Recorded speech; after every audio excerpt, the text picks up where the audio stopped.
Hello people of the internet, congratulations for watching yet another YouTube video. However, in this very particular one, I want to share the experience that I got in running and co-organizing and hosting monthly short film festival for just over a year now, and give you some tips on how to up your chances for getting selected to film festivals.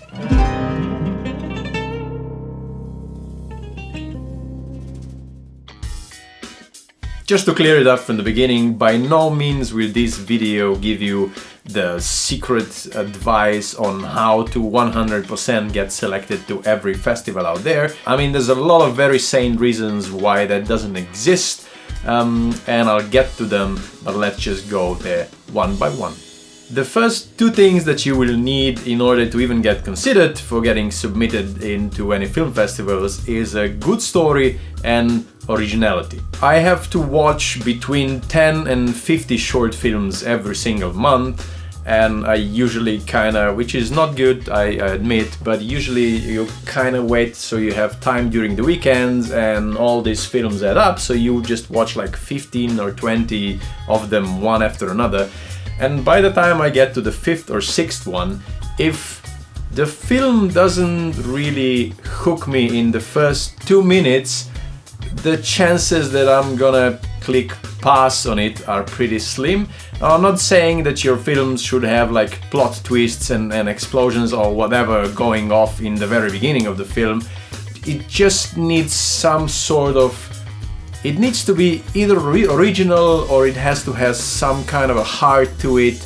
It just has to stand out in a certain way. We've seen films in our festival that are like 5, 6, 7 or even more minutes long, and not much really happens, but because of the way they were made, because of the style and everything, all three of us, all the judges, we just agreed that yeah, we have to screen this because it's something, wow, we would never think of that. Maybe go and watch my previous video that I made on how to develop your own directing styles to get a few tips. I think it might actually help someone. Next thing is make sure your film sounds good. I've said this 100 times and I have no problems of saying it for the rest of my life, but sound is really, really important. We've had films shot on iPhones, but because, of course the story was good, but because it sounded so well, no one ever questioned it. And during the Q&A, I even asked the director, and he said, oh yeah, we shot all of it on iPhones, and no one believed it.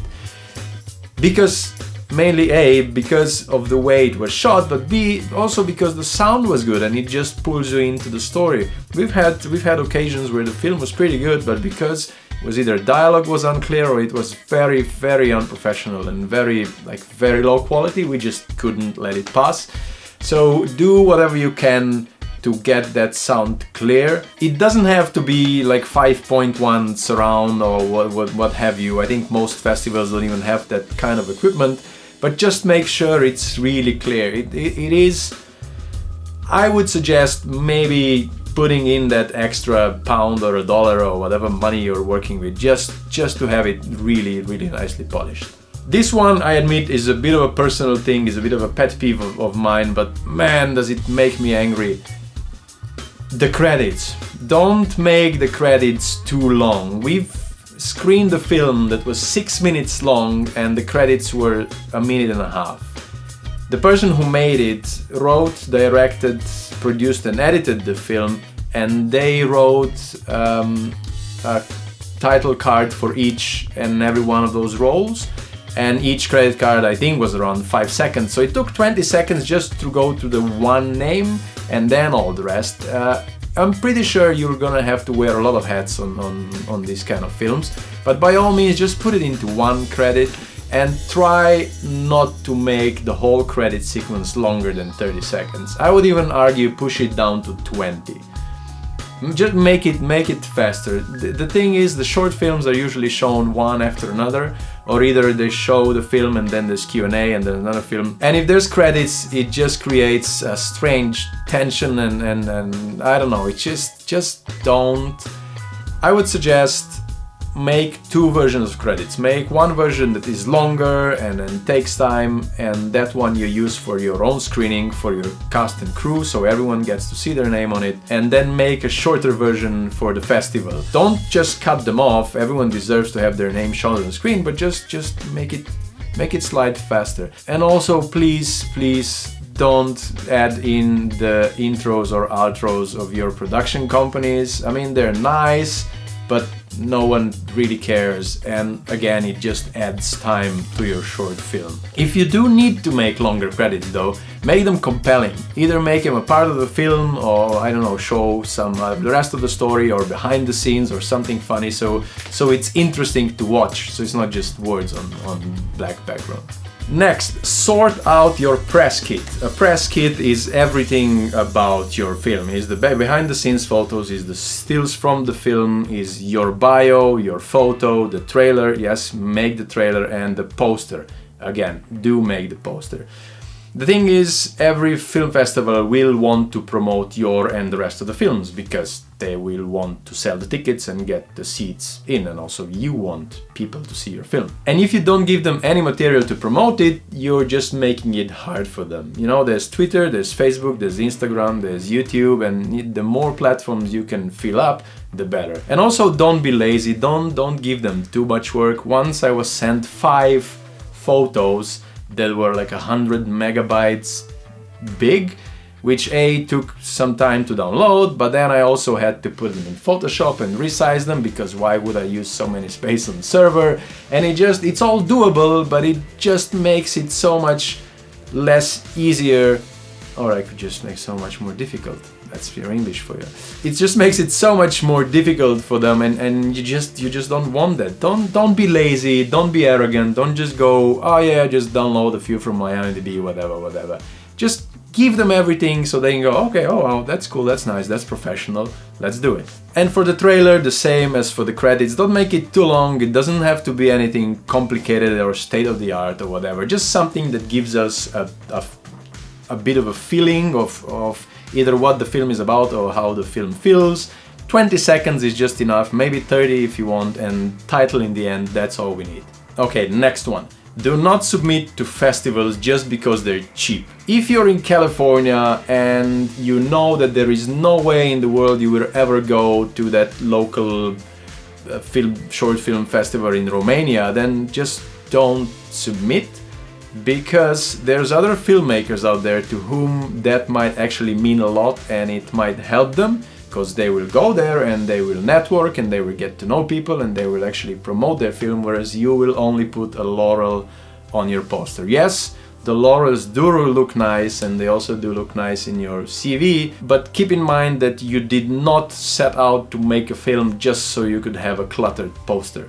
When submitting to festivals, write that cover letter. Make a research, read about the festival, how long it's been going on, what's it all about, who organizes them, and then make it personal. It's so... I can tell you how nice it is wherever we get a cover letter. Hi, and they name us. I've seen your festival, I've checked it and it looks really nice, I would love to blah blah blah.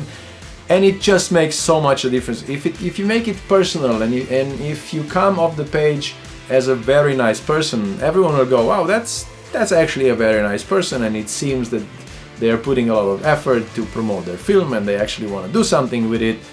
Wow, I wish that film was good so we could select it. And then even if it's not the best film ever, there's a chance that this might tip it over to, okay, yeah, let's get them. I want to talk to them. I want to have Q&A with these people. After you got selected for the festival and you went there and you watched the film and you had your Q&A and you got drunk and then you got back home, write the review.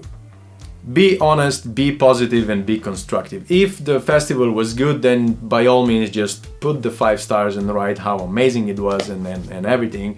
But if it wasn't too good, then maybe write a constructive review, something that will help them to make it better, because no one set out to make a shitty festival. You know, there might be a lot of reasons why it didn't work as it should, and if you have an idea of how to make it better, by all means do write it, or just send them an email or whatever. But you know, in any case, write a review. There's a lot of people who put a lot of time and energy in order to put your film on the big screen and to bring an audience in front of it.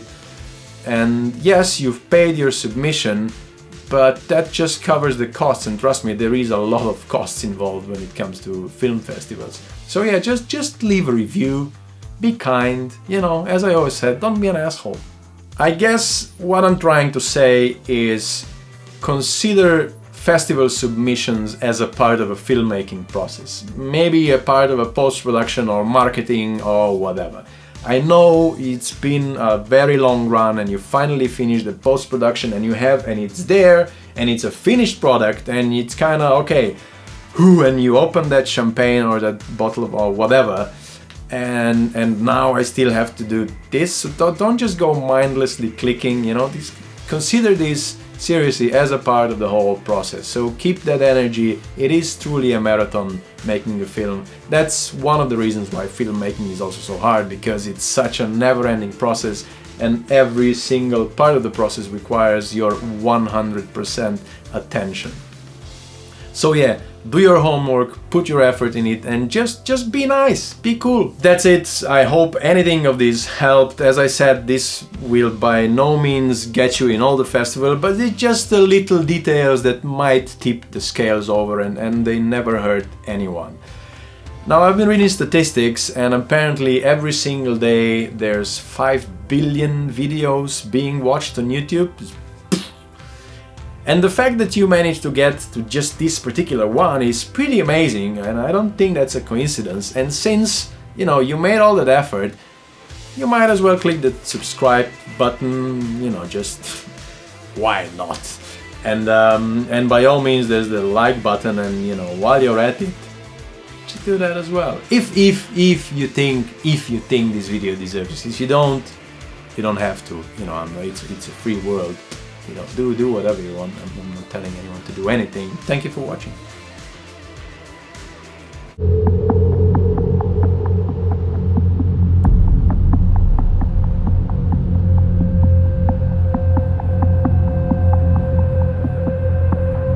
Hello, people of the internet. Well, hello, people of the internet. Hello, people of the internet. Hello, people of the internet. The first thing you need, the first two things that you will need. Second thing, and if you don't give them any material to, and if you can, lying to the festival about your film, after you got selected for the fest. That's it. Thank you for watching.